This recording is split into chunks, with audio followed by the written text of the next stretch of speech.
सुखाचे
Hare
पहिल्यांदा एक सूचना सांगतो मी, मग सेवेला प्रारंभ करतो. मध्येच कोणीही प्रमाण देव तिळी आला गोडे गोड जीव धाला, साधला हा पर्व काळ गेला अंतरीचा मोड, पाप पुण्य गेले एका स्नानीची कुंडले, साधला हा पर्व काळ गेला अंतरीचा मोड. तुका म्हणे वाणी शुद्ध जनार्दन जनी, साधला हा पर्व काळ गेला अंतरीचा मोड. समचरण सरोजम सांद्र नीलम बुधाभं, जगननिहित पानी मंडनं मंडनानां, तरुण तुलसीमाला कंधरं कंजनेत्रं, सदय धवलहासं विठ्ठलं चिंतयामि.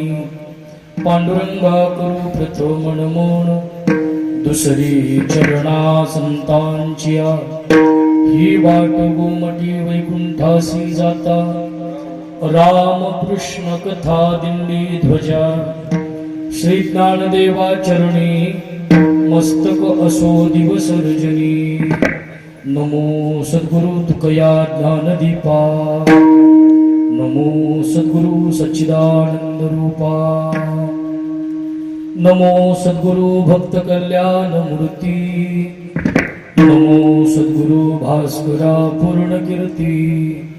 मस्तक हे पायावरी या वारकरी संतांच्या, आता बंधुरंग भूमिका कीर्तनी उभी होती लोका, टाळ मृदंग श्रोते देखा, तया माझे नमन दंडवत.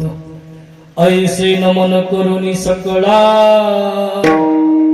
हरिकथा बोले बोबड्या बोला, अज्ञान म्हणून आपुल्या बाळा, चालवी सकळा नाम म्हणे.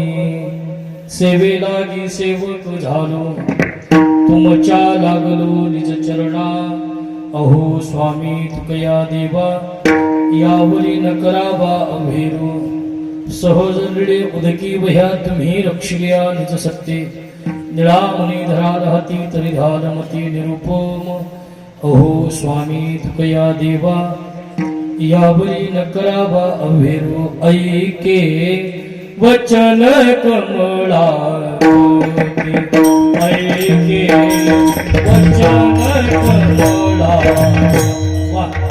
ऐके वचन कमळा, ऐके वचन कमळा,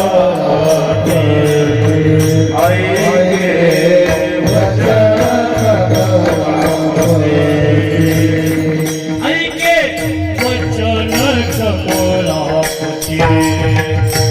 ऐके वचन कमळा, ऐके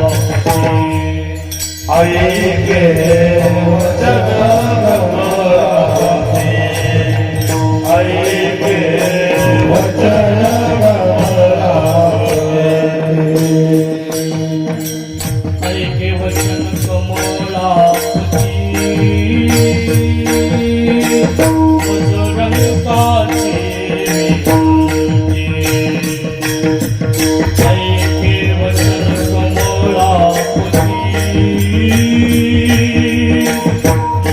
बजरंगाचे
ऐके वचन कमळाची मद रंगाची विनंती मद रंगाची विनंती थोडी तुमची मजरंकाची विनंती करजोडी तो कथे काळी आपण असावे जवळी घेयायसी भाक मागे नजरी काही एक तुकया बंधू म्हणी देवा शब्द एक तुकाची राखावा करजोडी तो कथे काळी आपण असावे जवळी देव तिळी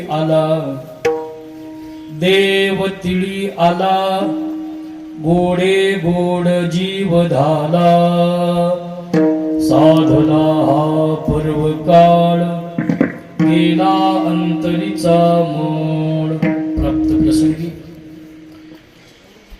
भगवत चिंतनाकरिता निवडलेला गायलेला म्हणलेला अभंग श्रीमंत श्री जगद्गुरु तुकोबारा यांचा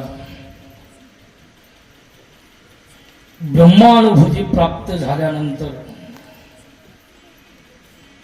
अंतकरणाची स्थिती काय असते त्या आत्मस्थितीचा अनुभव या अभंगातून जगद्गुरु तुकोबाराय व्यक्त करतात.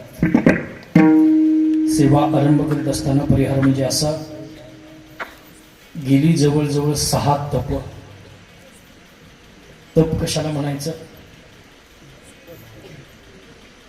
12 वर्षामध्ये एक व्रत आपण अखंड करायला लागलो की 12 वर्षानंतर एक तप होतं. 12 गुणिले 6 12 म्हणजे आमच्याकडे जसं तसं तुमच्याकडे आहे. आमच्याकडे म्हणजे मी आहे कर्नाटकातला, तुम्ही आहात महाराष्ट्रामध्ये. तुमच्याकडे काही वेगळं आहे असं मला वाटलं होतं, पण नाही. 12 72 वर्ष चालू आहे. म्हणजे 6व्या तपाची पूर्णाहुती आता पडित आहे. खूप अशा पद्धतीचा असणारा या कार्यक्रमाच्या पाठीमाग पुण्य आहे. बरीच गावं आम्ही पाहिली. एखादा वर्ष कसा तरी करून सप्ताह करतात. दुसऱ्या वर्षी गावातलं राजकारण सप्त्यात घुसतं. तिसऱ्या वर्षी सप्ताह बी आणि कार्यकर्ता बी पडतो. अनेक गावाचा आम्हाला आलेला अनुभव. पण एक तप नाही, दोन तप नाही, 6 तप, अखंड नामस्मरण, कोणत्याही पद्धतीचं असणारं खंड न पडता अव्याहत चालू राहणे ही खूप मोठी आपल्या वाडवडिलांची, आपल्या पूर्वजांची, आपल्या ज्येष्ठासुरांची पुण्याई आहे. आणि वारकरी संप्रदायाच्या माध्यमातून जर विचार केला, या विश्वामध्ये 195 देश आहेत. किती? 195 देश. त्यापैकी एकमेव असा देश आहे जिथे हिंदू समाज बहुसंख्येने राहतो. याच असणाऱ्या देशाचं नाव आहे हिंदुस्थान अथवा भारत. या भारतामध्ये सनातन वैदिक हिंदू पद्धती आहे. या हिंदू धर्मामध्ये काही संप्रदाय आपल्याला पाहायला मिळतात. महानुभव संप्रदाय आहे, स्मार्त संप्रदाय आहे, वैष्णव संप्रदाय आहे, शैव संप्रदाय आहे. कोणत्याही संप्रदायाला कमी अधिक लेखण्याचा अधिकार आपला नाहीये. पण वारकरी संप्रदायाचं विशेषत्व असं आहे, या वारकरी संप्रदायामध्ये अनेक संप्रदायाचं विलीनीकरण झालं. मग तो समर्थ संप्रदाय असेल, दत्त संप्रदाय असेल, गाणपत्य संप्रदाय असेल, नाथ संप्रदाय असेल, चैतन्य संप्रदाय असेल, अनेक अनेक अनेक अनेक संप्रदाय. आणि सगळ्या संप्रदायाचा समन्वय हा वारकरी संप्रदाय आहे. या वारकरी संप्रदायामध्ये अनेक असणाऱ्या परंपरा आहेत. त्यापैकी मराठवाड्यामध्ये खूप मोठी असणारी जी परंपरा वारकरी संप्रदायामध्ये सांगितली जाते ती देहूकरांची परंपरा. देहूकरामध्ये 2 परंपरा आहेत. एक आहे तो विद्यावंश आणि दुसरा आहे तो मासवंश. विद्यावंशाने आता विद्यमान जे देहूकर आहेत ती मंडळी आहेत.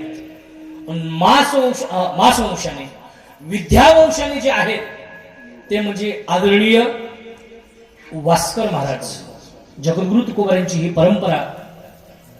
मुख्य महाविष्णू चैतन्याचे मूळ संप्रदाय सकळ इथोनिया हंसरूपी ब्रह्मा उपदेशे श्रीहरी चतुश्लोकी चारी भागवत ते गुज विधाता सांगे नारदासी नारदे व्यासासी उपदेशिले. व्यासांनी राघव चैतन्य, राघव चैतन्यांनी केशव चैतन्य, केशव चैतन्यांनी बाबाजी चैतन्य, बाबाजी चैतन्यांनी श्री तुकोबाराय चैतन्य.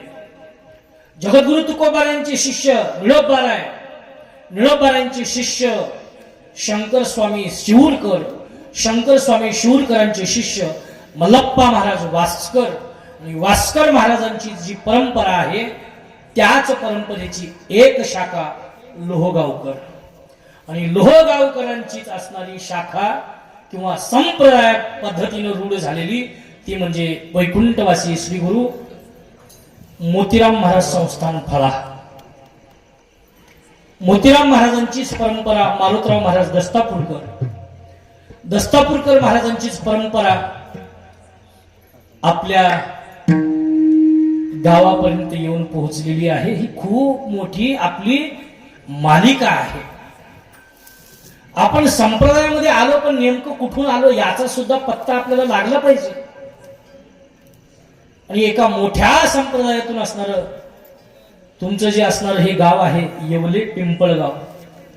इथे मारुतराव महाराजांची, दस्तापूरकर महाराजांची परंपरा इथेपर्यंत प्राप्त झालेली आहे. एका मोठ्या परंपरेला या गावाने वाहून घेतलेला आहे. आणि म्हणून चैतन्य मुख्य महाविष्णू पासून तर येवले पिंपळगाव पर्यंत अनेक असणाऱ्या महानुभावांनी संप्रदायाला खूप खूप योगदान दिलेलं आहे. आणि त्यांची पुण्याई आपल्याला फळाला येते. आपल्या पूर्वजांनी खूप मोठं पुण्य केलं. पुण्य एका दिवसामध्ये प्राप्त होत नाही. तुकोबाने सांगतात पुण्य जमा करायचंय, पुण्य जमवायचंय, मिळवायचंय. ते पुण्य मिळवण्याकरता आपण एखादा ट्रक घेऊन गेलो तर त्याच्यात भरून आणता नाहीये. तिळ तिळ पुण्य साचा तरी हे नाम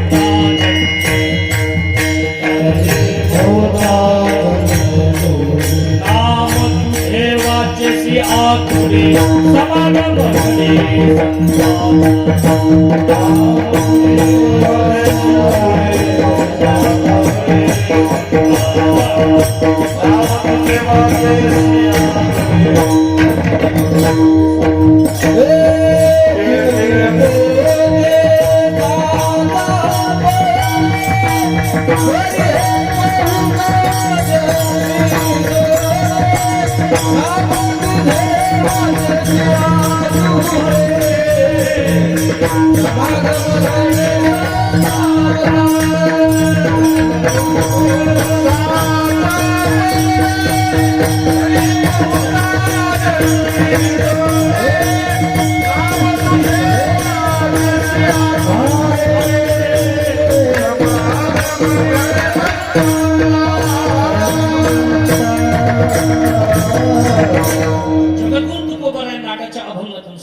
तिळ तिळ पुण्य साचा पडे तरी हे बहुता जन्मी जोडे. नाम तुझे वाचेसी अतुरे समागम घडे. संत महात्म्यांचा समागम, भगवान परमात्म्याचं नामस्मरण मुखाला येण्याकरिता पुण्य लागतं. बरेच लोक सहज बोलतात.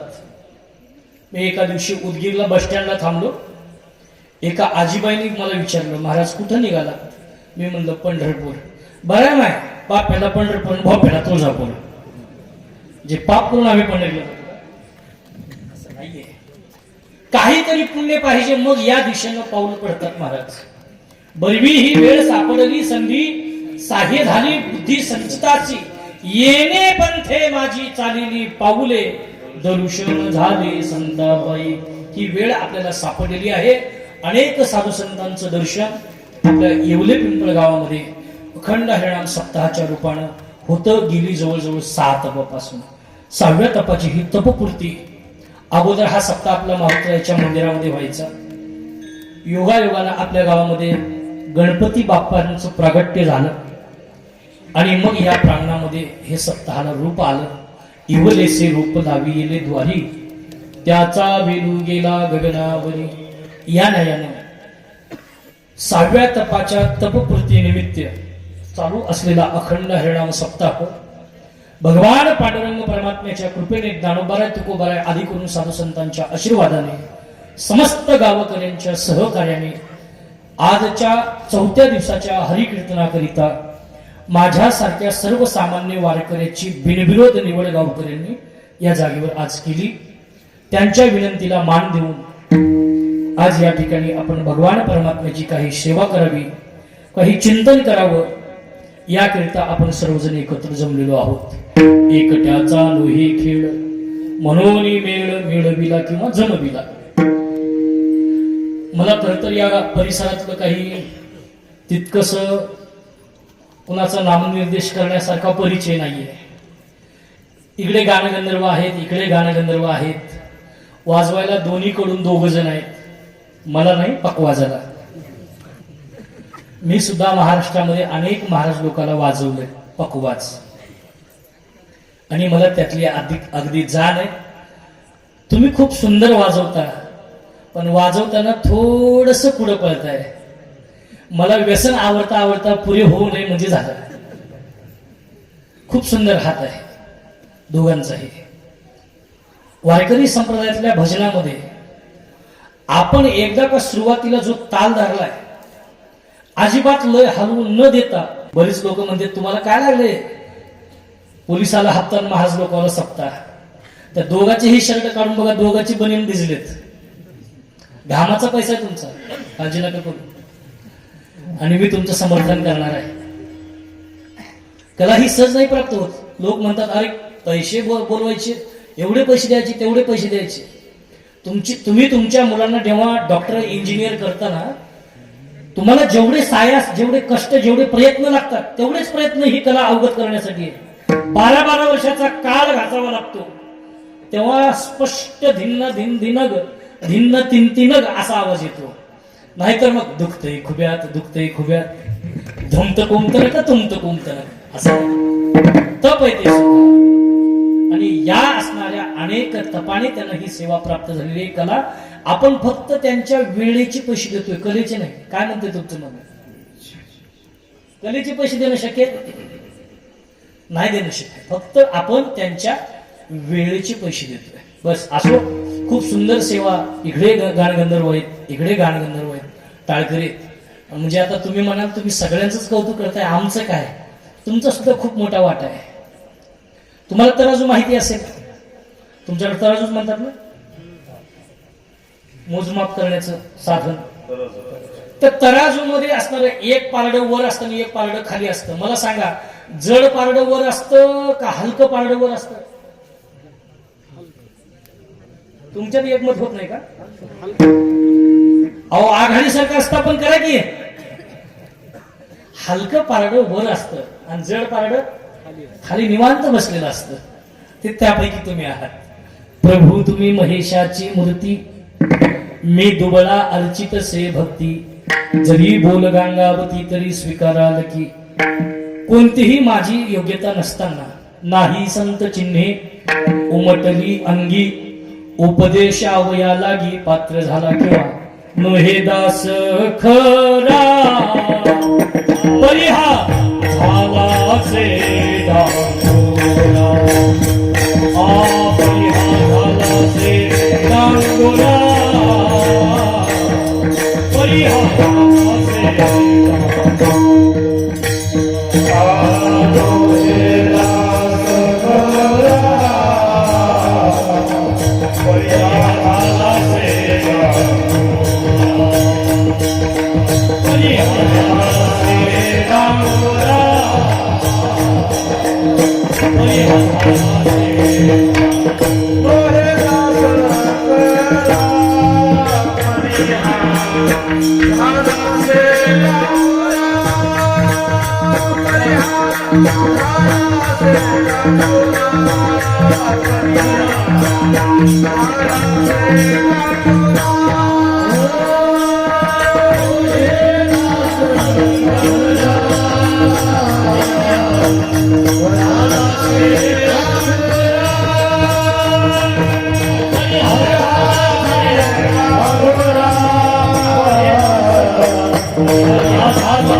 यासी काय करू आता तू हे सकळ जाणता.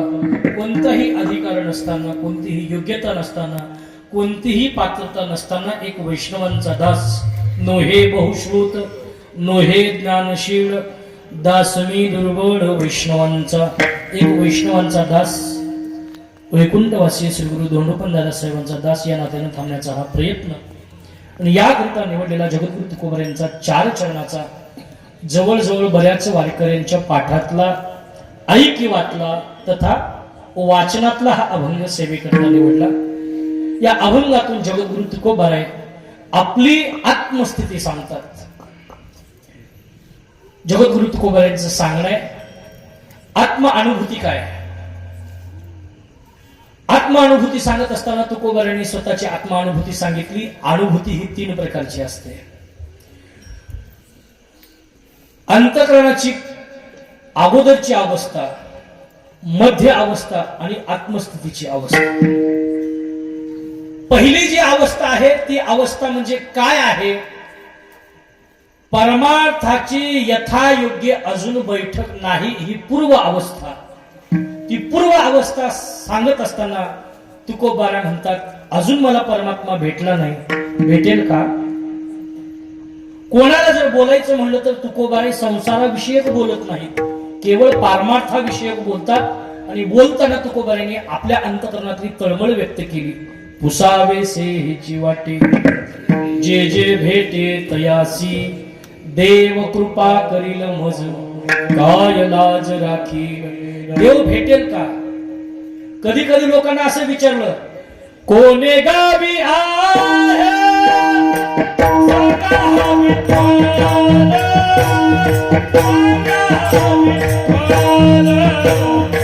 कोणे गावी आहे सांगा विठ्ठल, सांगा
विठ्ठल.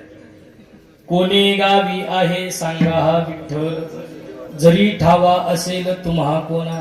आणि तुम्हाला कुणाला माहिती असेल तर मला सांगा ना, तो परमात्मा भेटेल का? ही अंतकरणाची अगदी सुरुवातीच्या काळातली साधन अवस्थेतली कल्पना जगद्गुरु तुकोबारे समाजाच्या समोर ठेवतात. कुठे परमात्मा जर असेल तर मला सांगा.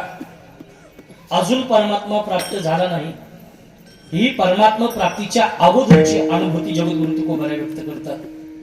आणि हे करता करता एका दिवशी तुकोबाऱ्यांची असणारी स्थिती अशी झाली, परमात्मा जगद्गुरु तुकोबाऱ्यांना प्राप्त झाले.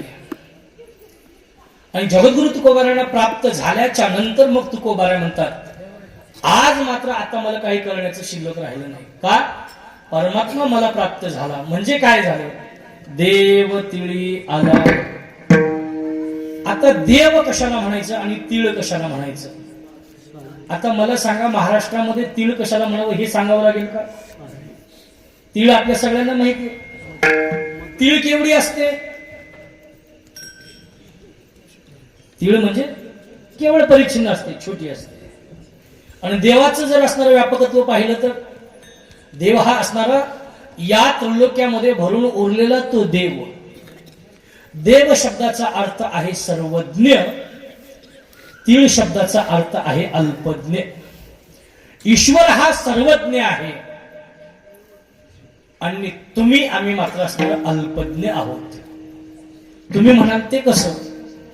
आमच्या पाठीमाग देश काल वस्तूची परिच्छिन्नता आहे, म्हणून आपण असणार जीव चैतन्य आहोत. परमात्म्याच्या बाबतीमध्ये देश काल वस्तूची व्यापकता आहे, म्हणून तो सर्वज्ञ आहे. आपण अल्पज्ञ आणि तो सर्वज्ञ. खरं पाहायला गेलं तर त्याच्यामध्ये आमच्यामध्ये भेद नव्हता. परमात्मा आणि आम्ही वेगळे नव्हतो. पण झालं काय? शुद्ध ब्रह्माला ज्या वेळेस अविद्या नावाची उपाधी लागली आणि तेच शुद्ध ब्रह्म जीव या संज्ञेला प्राप्त झालं. हे ब्रह्म ज्या ज्या असणाऱ्या उपाधीचं पांघरून घेतलं त्या त्या पद्धतीनं त्या असणाऱ्या ब्रह्मामध्ये वर्गीकरण झालं.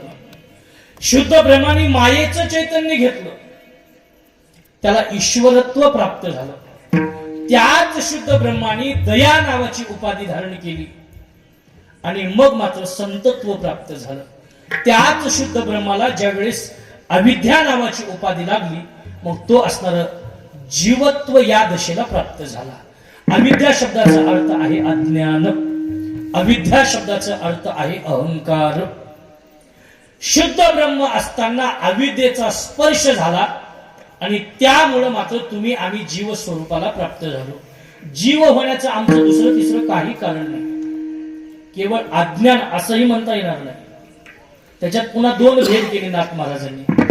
जीव संज्ञेला प्राप्त होण्यासाठी आपल्याला दोन गोष्टी मात्र असणाऱ्या अडचण आल्या. कोणकोणत्या? जीवत्व प्राप्त होण्याकरिता एक कल्पना आडवी आली आणि मग नंतर अविद्या आडवी आली. कल्पना अविद्या येणे झाला जीव, मायोपाधी शिव बोली जेती. कल्पना आणि अविद्या आपल्याला आडवी आली आणि त्याच्यामुळे मात्र शुद्ध अविद्या, शुद्ध अज्ञान, आणि त्यामुळे आपल्याला जीवत्व दशेला प्राप्त व्हावं लागलं. नाहीतर आपण शिवोहम शिवोहम या तत्वावर आरूढ होतो. पण आपल्याला जीवत्व प्राप्त झालं, जीवत्व दशा प्राप्त झाली. हे जीवत्व दशा संपवणं प्रत्येक जीवाचं आद्य कर्तव्य आहे. का? जिथे जीव आहे तिथे दुःखाची मालिका सुरुवात होते. आता ती सगळी मालिका मी तुम्हाला सांगत बसणार नाही, पण या दुःखाची मालिका तिला जर विराम द्यायचा असेल तर आपण जीवपणावर चिरा टाकला पाहिजे, जीवपणा संपवला पाहिजे. आणि जीवपणा संपवण्यासाठी शिवत्व प्राप्त केलं पाहिजे. ते शिवत्व सहजासहजी प्राप्त होतं का? नाही प्राप्त होत. जीव हा शिव स्वरूपाला प्राप्त होण्याकरिता त्या जीवाला काही करावं लागतं. सहजासहजी तो असणारा शिवत्वाला प्राप्त होत नाही. जीवाने शिवत्वाची प्राप्ती करावी आणि मग मात्र तो असणारा शिवत्व दशेला प्राप्त होतो. पण तोपर्यंत तो जीव जीव या रूपाने शिल्लक आहे. त्याच्या पाठीमागचं दुःख संपत नाही. त्याच्या पाठीमाग विषय आले, षडवैरी आले, षडरिपू आले, अजून अजून षड उर्मी आल्या वगैरे वगैरे. पण हे सगळं संपवल्याशिवाय आपल्याला शिवत्व प्राप्त होत नाही. त्याच्याकरता या असणाऱ्या अंतकरण अधिष्ठान चैतन्य जे आहे, अंतकरणाच्या अधिष्ठान चैतन्याचा भास म्हणजेच असणारा जीव आहे, तो असणारा जीव जीवत्व नष्ट करावं आणि तो स्वतः ब्रह्मी भावावर आरूढ व्हावं. ही खूप मोठी असणारं काय आहे? प्रक्रिया आहे. सहजासहजी नाही प्राप्त होत. ही अवस्था प्राप्त होण्याकरता लोकांनी अनेक साधना केल्या. एक फळाहरी निराहरी, एक ते नग्न ब्रह्मचारी, एक कडेक पारी शिखरी, गिरी कंदरी रिघाले, एक जाठ्याळ गाठ्याळ, एक नकधारी ढिसाळ, एक महाहट्टी विशाळ, एक पिसाळ मतमुद्रा, एक तांबडे बोडके, एक ते केवळ सुडके, एक तीर्थाटनी रुडके, एक ते मुखे मौननिष्ठ, एक राखे एक शंखे, एक अत्यंत बोलके, एक पाणी पिसी झाली उदके, कृष्य मृतिके विगुंतले. काकड्यापर्यंत सांगू घेत. एवढ्या साधना करून सुद्धा त्यांना शिवत्व प्राप्त झालं नाही. खूप मोठी प्रक्रिया त्याच्या पाठीमाग. पण तुकोबारा म्हणतात, काय जाणू माझं पुण्य असेल, अचानक आज मात्र असणारा माझ्यामध्ये परमात्मा आला. त्याच्यामुळे परिणाम काय झाला? अभंगाचा.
तुमच्या स्वरात तुम्ही काही म्हणलं तर चालते बरं का.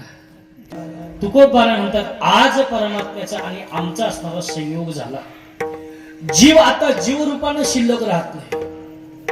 तो जीव असणारा भगवत स्वरूपाला प्राप्त होतो. का? त्याची कल्पनाही संपली आणि अविद्याही संपली. कल्पना आणि अविद्या सहजासहजी संपत नाहीत. खूप त्याच्यासाठी प्रक्रिया करावी लागतात.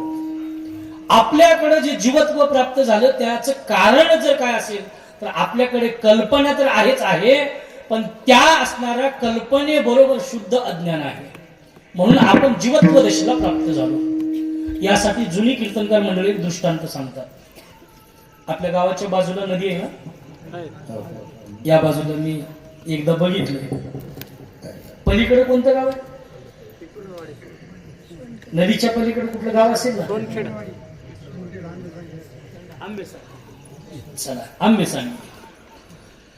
येवले पिंपळ गावातून 10 लोक असणारे निघाले आंबे सांगवीला. दोही थड्या भरलेल्या नदीतून पोहत पोहत पहिलं तीराला गेले. आंबे सांगवीमध्ये जे काही कार्यक्रम असेल तो कार्यक्रम पार पाडला आणि परतीच्या दिशेला निघाले. परतीला येत असताना 10च्या 10 जण पोहत पोहत आईला तीराला आले. आणि आल्याच्या नंतर त्यातला एक जण म्हणला, अरे आपण पलीकडे जाताना 10 जण होतो. त्या गावात पोहोचलो, तिथं आपल्याला कार्यक्रमामध्ये सगळ्यांनी मान सन्मान केला. तिथे आपण 10 जण होतो. पंक्तीला बसलो तेव्हाही 10 जण होतो. परतीच्या प्रवासाला लागलो तेव्हाही 10 जण होतो. आपण नदीपर्यंत आलो तेव्हाही 10 जण होतो. नदीतून पोहत पोहत आईला तीराला येत असताना खूप मोठा पाण्याचा प्रवाह चालू आहे. कदाचित एखादं जर वाहून गेलं तर काय करावं? अगोदर आपल्याला मोजायचं. बाकीच्या सगळ्यांना उभं केलं रांगेमध्ये आणि एक जण मात्र मोजायला लागला. आता मोजत असताना तिथं त्याला फक्त मोजताना 9 दिसले. किती? कारण का जो 10वा होता तो स्वतःला सोडूनच मोजायचा. 9 मोजले. याकडून 1 2 3 4 5 6 7 8 9. आमचे योगेश महाराज पहिली चाल जी ठसठशीत म्हणली त्यांचा नंबर लागला 9वा तिकडं. असे 9 झाले. दुसऱ्याने सांगितलं, तुला गणित जमत नाही, मी मोजतो, तू थांब म्हणे. दुसरा तिथे असणारा त्याला थांबवलं आणि तो पुन्हा मोजायला लागला 9 जणच. तिसऱ्याने मोजलं 9 जणच. 9व्याने मोजलं 9 जणच.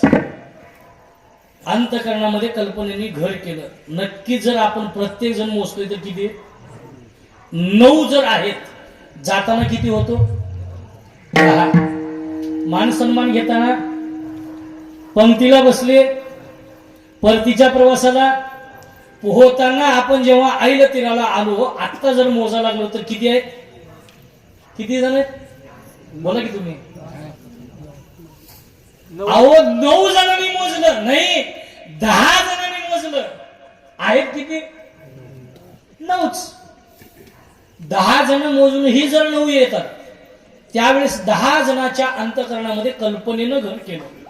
आपण होतो 10, आहोत 9, ही अंतःकरणामध्ये कल्पना ठसली. आणि ठसल्यानंतर तेवढ्यावर ते थांबले नाहीत. थोडं कल्पनेनं असणारं पुढं पाऊल टाकलं. ती कल्पना म्हणते आपण 10 जण होतो, आता 9 आहोत. त्या अर्थी आपल्यातलं एक गेलं. नुसतं गेलं नाही, ते मेलं. आणि ती मेलं म्हणून ही 10च्या 10 लढायला लागली. 9 जण आहेत ही त्यांची कल्पना आहे 10 जणांची. पण त्यातलं आमचं एक मेलं, हे काय आहे? शुद्ध अज्ञान आहे. आणि इतक्या जोरजोरात रडायला लागले, जोरजोरात रडायला लागले. योगायोगानं आमचे सरपंच, तुमचं नाव काय? शंकरराव सरपंच, योगायोगानं नदीकडे गेले. रडण्याचा आवाज ऐकला. आवाज ऐकल्याच्या नंतर आपल्या गावची लोक दिसतात, का रडत असतील? आता सरपंचाचं काम काय असतं? गावातलं जर कुणाला दुःख झालं तर चौकशी केली पाहिजे जाऊन. मग ते तिथपर्यंत गेले, म्हणायला लागले काय तुम्ही रडायला लागलात? काय झालं नेमकं तुम्हाला रडायला? रडण्याचं कारण काय तुमचं? त्यांनी सांगितलं सरपंच साहेब, आम्ही सांगू नये, तुम्ही ऐकू नये. अरे बाबा झाले तर काय हे सांग ना. त्यावेळेस त्यांनी सांगितलं साहेब, आमच्या येवले पिंपळ गावातून आम्ही 10 जण आंबे सांगवीला गेलो होतो. 10 जणांनी मान सन्मान घेतला. आम्ही 10 जणांनी पंगत बसवली. 10 जण जेवण करून निघालो, परतीच्या प्रवासाला लागलो. 10 जणांनी उड्या टाकल्या नदीत. पोहत पोहत आईला तीराला आलो. पण इथं आल्यानंतर आम्ही 9 जण राहिलो. एक जण कुठे आहे? आम्हालाच पत्ता लागत नाही म्हणून रडायला लागलो. मग नेमका तुम्हाला पत्ता लागत नाही म्हणजे झालंय काय? झालंय काहीच नाही. आमच्यातल्या 10 जणांपैकी एक जण मेलं. आणि ती मेलं म्हणून आम्ही त्या दुःखानं रडायला लागलो. रडायला लागलो म्हणल्यानंतर सरपंच अंदाज बांधला त्यांनी. दिसायला तर 10 जण दिसायला लागले. आणि हे म्हणतात 9. त्यांनी सांगितलं तुम्ही 10 जण गेले होते ना? हो. मान सन्मान 10 जणांनी घेतला? हो. पंक्तीला 10 जण बसले? हो. परतीच्या प्रवासाला 10 जण? हो. उड्या टाकल्या 10 जण? हो. आईला तीराला आल्यानंतर एक वाहून गेला असं तुमचं म्हणणं आहे? त्याच्यासाठी तर रडायला लागलोय. एक काम करा म्हणे, तुमचा 10वा मी सापडून देतो. काय? तुमचा 10वा मी सापडून देतो. ते म्हणले मग सांगा ना कुठे? तुम्ही थांबा म्हणे. तर पुन्हा 10च्या 10 जणांना ओळीला थांबवलं लाईनला. आणि मग पुन्हा 1 2 3 4 असं करत करत 9 पर्यंत मोजले. 9 पर्यंत मोजल्यानंतर त्या 10 जणांनी सांगितलं सरपंच साहेब, आम्ही तुम्हाला उगीच निवडून नाही दिलं. अहो आमच्यापेक्षा गणित तुम्हाला जास्त कळत असेल म्हणून आम्ही तुम्हाला निवडून दिलं. आणि आतापर्यंत तुम्ही सुद्धा 9च मोजले. आम्हाला माहिती आहे आम्ही 9 आहोत. 10वा कुठे हे सांगा. असं म्हणून ज्यानं पुढे आलं होतं, सरपंच साहेबांनी अशी बाई मागे सरकवली, एक त्याच्या कानाखाली वाजवली, 10वा तूच आहे म्हणे. 10वा तूच आहे म्हणल्यानंतर मग त्यांच्या लक्षात आलं आपण 10 जण आहोत. आणि मग ते आनंदाने उड्या मारायला लागले. आम्ही सापडलो म्हणून. आता मला सांगा, याच्यातलं हरवलं होतं का? नाही हरवलं होतं. प्रवाहात वाहून गेलं होतं का? प्रवाहातही वाहून गेलं नाही. पण त्या ठिकाणी शुद्ध अज्ञान आणि कल्पना या दोन्हींनी घर केलं. त्याच्यामुळे त्यांना रडावं लागलं. पण ज्या वेळेस त्यांचा 10वा सापडल्यानंतर त्यांना आनंद झाला. तसं अंतःकरणातली कल्पना आणि अज्ञान संपलं. ब्राह्मी भावावर तो आरूढ झाला. परमात्मा अंतःकरणामध्ये स्थित झाल्यानंतर म्हणून तुकोबारा म्हणतात, देव तिळी आला. परिणाम काय झाला? गोडे गोड जीव झाला. आता मात्र तो असणारा आनंदाचा पारावर नाही अशा अवस्थेला तो प्राप्त झाला. पण ही झाला म्हणजे सहज आहे का? तुकोबारा म्हणतात नाही, माझी जीवनातला खूप मोठा पर्व काळ आहे. तो मला योगायोगाने प्राप्त झाला. अभंगाचं साधना पर्व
कोणता पर्वकाळ साधला देव तिळी आला गोडे गोड जीव झाला साधला हा पर्वकाळ. पर्वकाळ शब्दाचा अर्थ पर्वणी. विशेष जो काळ असतो त्याला पर्वकाळ म्हणतात. पर्वकाळाचा जर विचार केला तर पर्वकाळ शास्त्रकारांनी अनेक प्रकारचा सांगितला. एक पर्वकाळ आहे तो 15 दिवसाला एकदा प्राप्त होतो. दुसरा पर्वकाळ आहे तो वर्षाला एकदा प्राप्त होतो. तिसरा पर्वकाळ 3 वर्षाला एकदा प्राप्त होतो.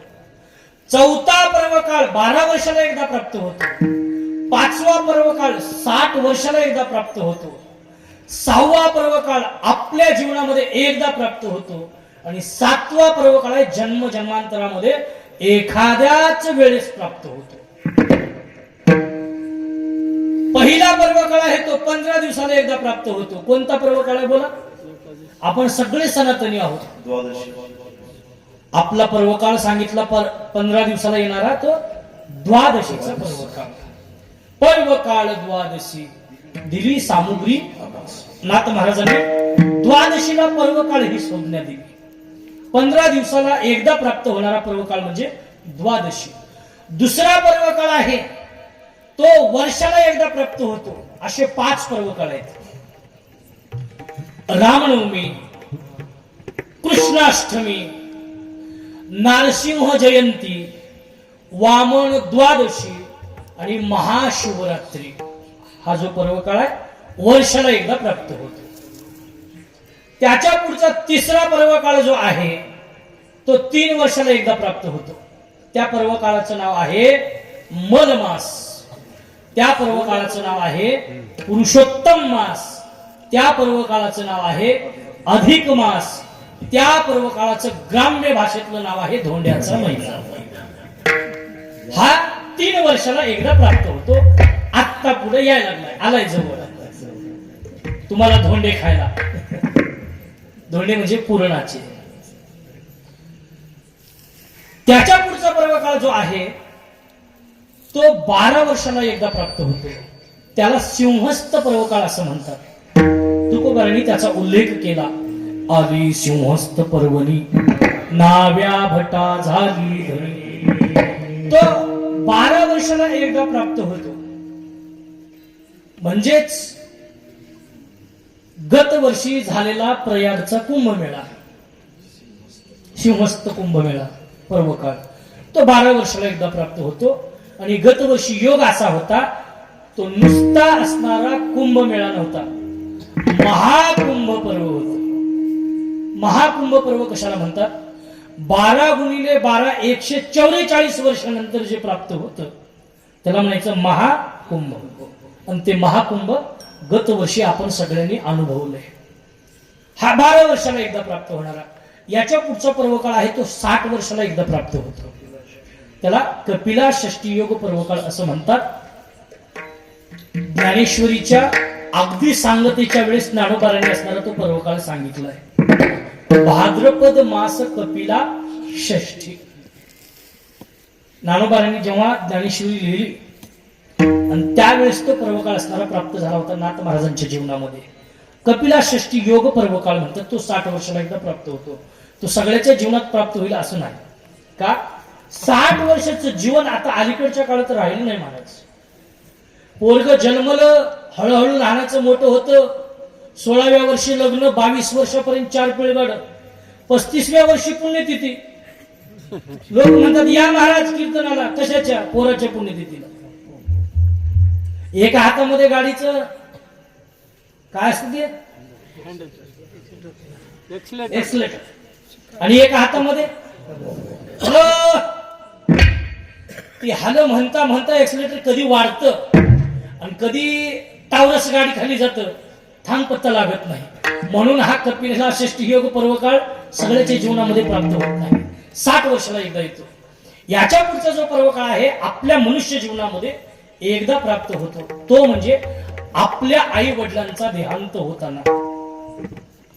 सोम सूर्य ग्रहणे, सोमकांती उद्दीपणे, माता पितर मरणे, अंकित जे दिवस. आपल्या आई वडिलांचा अंत होत असताना आपल्या आई वडिलांना आपण मांडी देणे, दुग्धपान किंवा जलपान करणे हा खूप मोठा पर्वकाळ आहे. तो सगळ्यालाच प्राप्त होतो असं नाही. आयुष्यभर आई वडिलांची सेवा करून कदाचित मरणांत दशा प्राप्त होत असताना आई किंवा वडील सांगतात मला अमुक अमुक इच्छा झाली, खावं वाटतं, तेवढं घेऊन ये. मुलाला वाटतं आपल्या आई वडिलांची इच्छा पूर्ण करावी म्हणून गाडीला तो लगेच किक मारतो, लोह्याला जातो आणि बातमी असणार आपल्या पाठीवरच कळते आता तू लोह्याला जाऊ नको, परत ये. का? संपलं. हे सगळ्याच्या जीवनामध्ये पर्वकाळ नाही प्राप्त होत, पण पर्वकाळ येतो जीवनामध्ये एखाद्याला प्राप्त होतो. ज्याचे गेले त्याला आता नाही प्राप्त होत. मी बोलतोय ते कळतं ना. 5G नेटवर्क लागतं याला सुद्धा, 4G नाही चालत आता. ज्याचे गेलेत त्यांना तर तो पर्वकाळ साध्य होतच नाही, पण ज्याचे आहेत कदाचित त्यांनी जर प्रयत्न केला तर एखाद्या वेळेस तो पर्वकाळ साध्य होऊ शकतो. आपल्या जीवनात एकदा प्राप्त होणारा माता पितर मरणे अंकित जे दिवस, तो पर्वकाळ. याच्या पुढचा पर्वकाळ आहे तो पर्वकाळ एका जन्मामध्ये प्राप्त होत नाही महाराज. अनेक जन्म जावे लागतात. जीवदशा संपवण्याकरता, अंतःकरणातलं अज्ञान घालवण्याकरिता एका जन्मामध्ये असणारं ज्ञान प्राप्त होतं असं नाही. राजा भरताला 3 जन्म घ्यावे लागले ज्ञान प्राप्तीकरिता आणि मग त्याचा आत्मोद्धार झाला. एका जन्मामध्ये प्राप्त होत नाही, जन्मांतरामध्ये एखाद्या वेळेस प्राप्त होतो. आणि तो पर्वकाळ तुकोबा म्हणतात आम्ही साध्य केला नव्हे, आम्हाला तो साधला हा पर्वकाळ. महाराज तुम्ही पर्वकाळ साधला म्हणता, नेमकं पर्वकाळ साधला म्हणजे काय? तुकोबा म्हणतात पर्वकाळ माझा कसा कसा साधला सांगू तुम्हाला. देव तिळी आला साधला हा पर्वकाळ, गोडे गोड जीव झाला साधला हा पर्वकाळ, गेला अंतरीचा मळ साधला हा पर्वकाळ, पाप पुण्य गेले साधला हा पर्वकाळ, एका स्नानीची खुंटले साधला हा पर्वकाळ, तुका म्हणे वाणी शुद्ध साधला हा पर्वकाळ, शुद्ध जनार्दन जनी साधला हा पर्वकाळ, गेला अंतरीचा मळ. विठ्ठल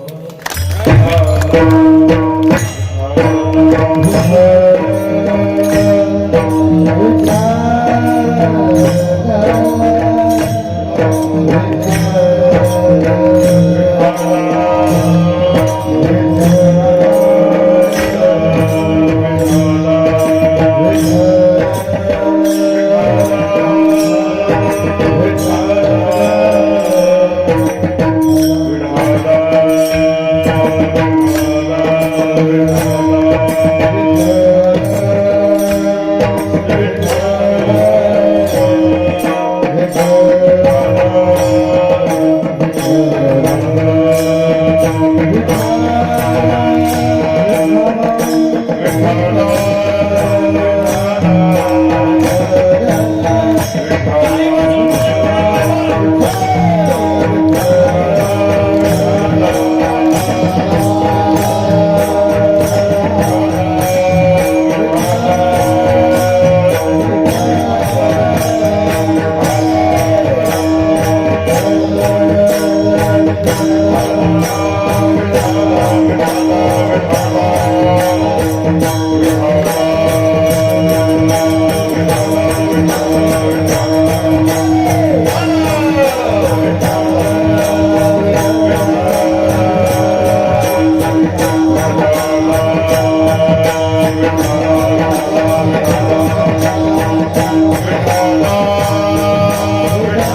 देव तिळी आला गोडे गोड जीव झाला साधला हा पर्व काळ गेला अंतरीचा मोड. जगद्गुरु तुकोबाराय म्हणतात देव आमच्यामध्ये आला. ज्ञानाचे जे दोन पैलू आहेत, अविद्या हे म्हणजे शुद्ध अज्ञान आहे.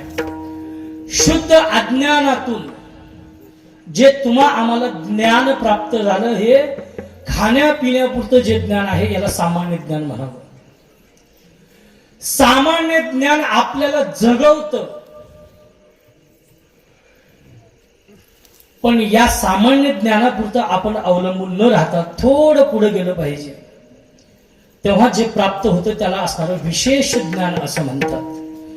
विशेष ज्ञान या शब्दाचा अर्थ आहे विज्ञान. जिथं विज्ञानही कुंठित होतं, विज्ञान थांबतं, तेव्हा अध्यात्म ज्ञानाला सुरुवात होते. विज्ञानही कुठं कुठं थांबतं महाराज. कदाचित आपल्याला कल्पना असेल अथवा नसेल, महाराष्ट्रामध्ये 4 वर्ष पाऊस पडला नव्हता. महाराष्ट्रातला एक केंद्रात मंत्री होता. त्या मंत्र्याने असणार एक यंत्रणा उभी केली पाऊस पाडण्यासाठी, रडार नावाची यंत्रणा. कोट्यावधी रुपयाचा खर्च झाला. तेवढा खर्च जर पर डोक्याला जर 10,000 रुपये दिले असते तर अख्खा महाराष्ट्र किमान काही दिवस जगला असता. एवढा अवाढव्य खर्च झाला. रडार नावाची यंत्रणा उभी केली. त्या यंत्रणेचं काम एवढंच होतं, तयार झालेल्या ढगाला गारवा देणे. ढगाला गारवा दिला की तिथे पाऊस पडतो. आणि एवढी यंत्रणा उभा करून कोट्यावधीचा खर्च करून एक सुद्धा थेंब महाराष्ट्रामध्ये पडला नाही. त्यावेळेस काही पत्रकार लोक त्या वैज्ञानिकाला, त्या शास्त्रज्ञाला प्रश्न विचारायला गेले. का हो म्हणे, कोट्यावधी रुपयाचा खर्च केला, एक थेंब सुद्धा पाऊस पडत नाही, एवढा खर्च करून काय उपयोग आहे? त्यांना विचारलं का पाऊस पडत नाही. वैज्ञानिकांनी सांगितलं पाऊस पडण्याची मक्तेदारी आमच्याकडे नाही. आमच्याकडे या रडार नावाच्या यंत्रणेच्या द्वारे आम्ही इतकं करू शकतो, तयार झालेल्या ढगाला गारवा देऊ शकतो आणि गारवा दिल्यानंतर तिथे पाऊस पडेल. एवढी यंत्रणा उभा करून सुद्धा अजून का पाऊस पडत नाही प्रतिप्रश्न केला. त्यावेळेस त्यांनी सांगितलं ढगच तयार होत नाही. मग ढग तयार होत नाहीत, मग हे ढग तयार कोण करतं? त्यावेळेस ते सांगतात हे निसर्ग तयार करतं. कोण सांगतं? वैज्ञानिक सांगतात हे निसर्गानं तयार केलेलं असतं. वैज्ञानिक ज्याला निसर्ग मानतात त्यालाच आम्ही देव मानतो, त्यालाच आम्ही देव मानतो. ही शक्ती आहे, अदृश्य शक्ती आहे, पण ती आज समाजात लोक मानायला तयार नाहीत. बरीच लोक आम्हाला प्रश्न विचारतात महाराज देव आहे का नाही. मी त्यांना सांगत असतो तुझ्या अंतःकरणात जो प्रश्न पडलाय तो आहे म्हणूनच पडलाय. तो जर तुझ्यातला गेला तर तुला हा प्रश्न पडण्यासाठी तू शिल्लक नाहीस. ढग तयार करण्याची किमया वैज्ञानिकामध्ये सुद्धा नाही. त्यांनी निसर्ग मानला म्हणजे त्यांचं जे विशेष ज्ञान होतं, जे विज्ञान होतं ते थांबलं. त्याच काळात जर त्यांनी कोट्यावधी रुपयाचा खर्च करण्यापेक्षा कारिली नावाचा जर यत्न केला असता तर धो धो धो धो धो पाऊस पडला असता. पण हे ज्ञानच नाही ना, आणि म्हणून महाराष्ट्रात तेव्हा पाऊस पडला नाही. मला सांगण्याचा भाग असा, जिथं विज्ञानही थांबतं आणि मग ते जे निसर्गाकडे बोट करतात याला म्हणायचं अध्यात्म ज्ञान, यालाच म्हणायचं तत्वज्ञान. तत्वज्ञानाचे 2 पैलू आहेत. स्वतः देवत्वाला प्राप्त होणं याला म्हणायचं आत्मज्ञान. चराचरामध्ये देवत्वाची अनुभूती येणं याला म्हणायचं ब्रह्मज्ञान. तुकोबाराय आत्मज्ञानाविषयी बोलतात. आता देव तिळी आला गोडे गोड जीव झाला. हा जीव आता मात्र असणारा अज्ञानात राहिला. परमात्मा आपल्यात येणं याच्याकरता अगोदर आपलं अज्ञान संपलं पाहिजे. तोपर्यंत परमात्मा येत नाही. तुका म्हणे चित्त करावे निर्मळ. सगळ्याला प्रमाण पाठ आहे. येवोनी मग गोपाळ राहे तिथे. तोपर्यंत गोपाळ येत नाही.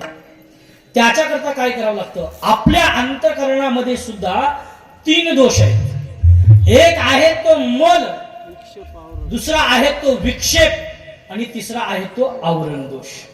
तिन्ही दोषाची जोपर्यंत निवृत्ती होत नाही तोपर्यंत परमात्मा आत येत नाही. तुकोबारा म्हणतात आम्ही तो पर्वकाळ साधला. नेमका कोणता पर्वकाळ साधला, काय विशेष साधलं? तुकोबारा म्हणतात आता आमच्या अंतःकरणात तसूभरही दोष राहिला नाही, ना मल दोष राहिला नाही, ना विक्षेप दोष राहिला नाही, ना आवरण दोष राहिला नाही. आवरण दोष राहिला नाही हे सांगण्याकरता तुकोबारांनी शब्द वापरला, गेला अंतरीचा मोड. अंतःकरणातलं सगळंच्या सगळं बाजूला गेलं, शुद्ध अंतःकरण झालं की परमात्म्याला येऊ नको म्हणलं, जरी देव नेवोनी घातला बाहेरी, त्या देवाला तुम्ही बळबळ जर अंतःकरणातून बाहेर घालण्याचा प्रयत्न केला तरी तो पुन्हा अंतःकरणामध्ये स्थित होतो, ब्राह्मी स्थिती आपल्याला प्राप्त होते. तुकोबारा म्हणतात तो योग, तो पर्वकाळ आमच्या जीवनामध्ये आम्ही साध्य केला. साधला हा पर्वकाळ, गेला अंतरीचा मोड. पर्वकाळ साधला म्हणजे काय केलं? जसं पर्वकाळामध्ये गंगेचं स्नान करावं लागतं, गंगेचं स्नान करण्यामध्ये 2 अधिकारी असतात. एक अधिकारी मळ घालवण्यासाठी आलेला आहे, तर दुसरा अधिकारी त्या गंगेतच आलेलं मळ आहे ते मळ घालवण्यासाठी आलेला आहे. 2 अधिकारी आहेत त्याच्यामध्ये. तुमच्या माझ्यासारखे सर्वसामान्य जीव आपल्या अंतःकरणातलं मल विक्षेप आवरणादी दोष जावं म्हणून पर्व काळाच्या वेळी आपण गंगा स्नान करतो. गंगा स्नान करण्याचं मुख्य कारण तेच आहे. गंगा स्नान केलं की काय होतं? आपले मल विक्षेप आवरण दोष निघून जातात आणि गेल्याच्या नंतर मग काय होतं?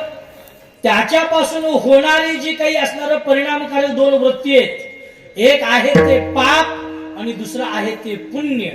पण हे पाप आणि पुण्य या जर आपण गंगेमध्ये स्नान केलं तर ते शिल्लक राहत नाही. मग ती गंगा कोणती असेल?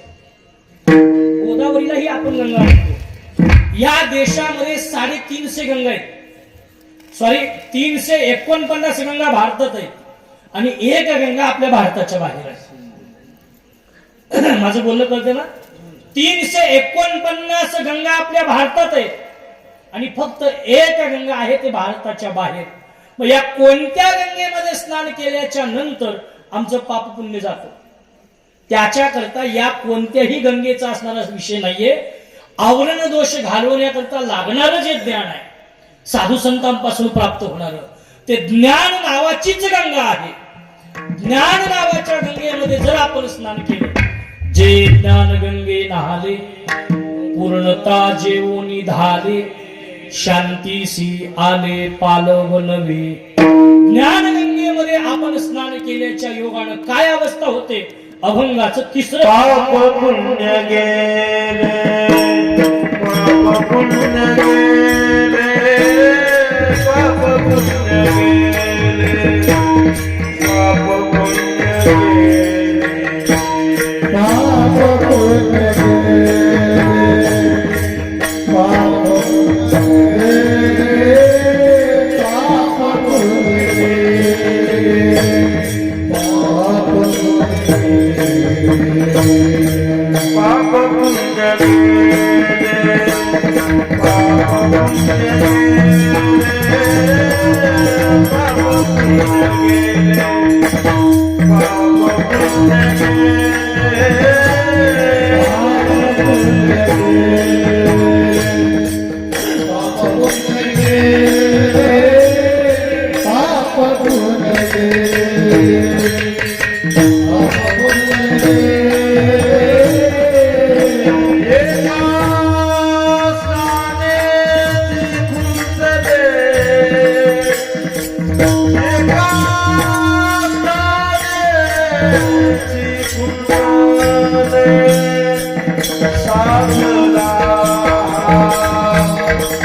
जगद्गुरु तुकोबाराय सांगतात, ज्ञानरूपी गंगेमध्ये स्नान पुण्य अंगा या व्रतीवर संत आरूढ झाले. तुकोबाराय म्हणतात आम्ही आरूढ झालो, आमचं पापही गेलं आणि पुण्यही गेलं आणि एका स्नानाने गेलं.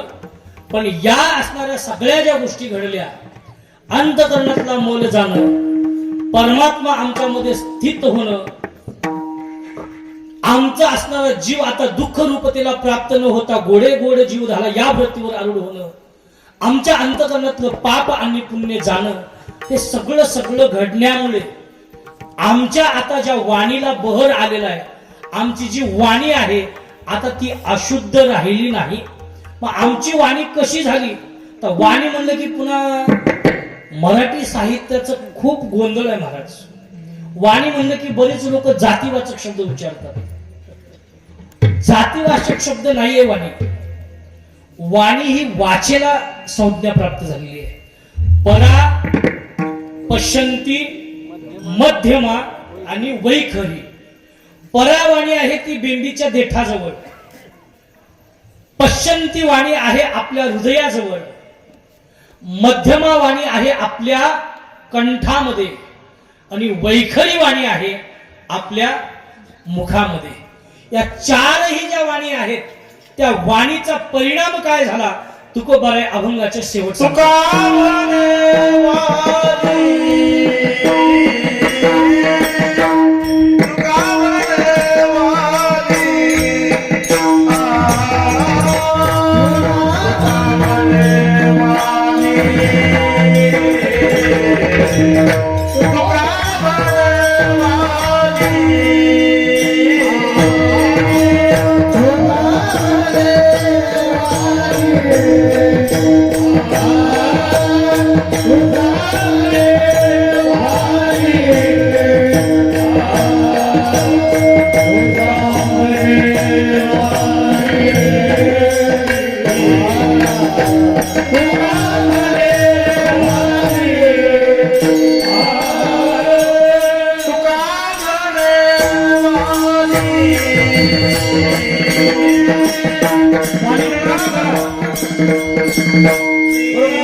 आता जेवढे गायक आहेत सगळ्यांनी गायचं शेवटची चाल हीच गेला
तुका म्हणी वाणी शुद्ध जनार्दन जनी.